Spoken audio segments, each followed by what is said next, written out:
Danielle, it's been a very interesting 2013 for a lot of folks. I guess looking back at this year, it's fairly safe to say one big event does tend to dominate what happened here in the Highwood riding. That's right. There were a lot of issues leading up to the June floods, but I think when you look back on the year, most of us can only remember what happened on June 20th and everything that followed from that.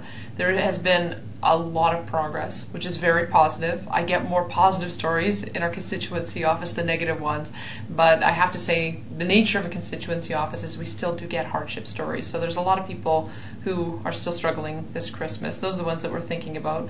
And hopefully in the new year we'll be able to make some progress on addressing the issues of getting disaster recovery payments flowing and making sure that people's lives are returning to normal faster than has been the case in the last 6 months. But I'm optimistic that we'll be able to push some of those ahead, but I have to say that I think it was a pretty traumatizing event for the whole community, but what an amazing amount of progress that I've seen made so far.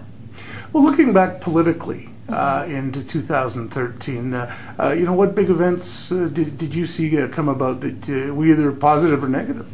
I would say that there, at the provincial level, the government is still struggling. Obviously, this was the year that we began to see the impact of the miscalculation on revenues, and so you've begun to see the cuts to the front line because of the government's inability to prioritize.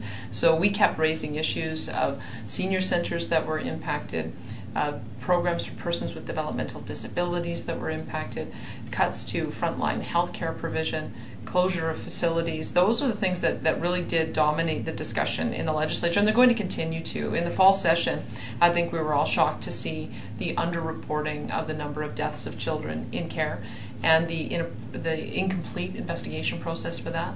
We are just beginning as well to see some of the same problems in seniors care, issues of neglect and hospitalizations and even deaths that go unreported and uninvestigated, and families are frustrated.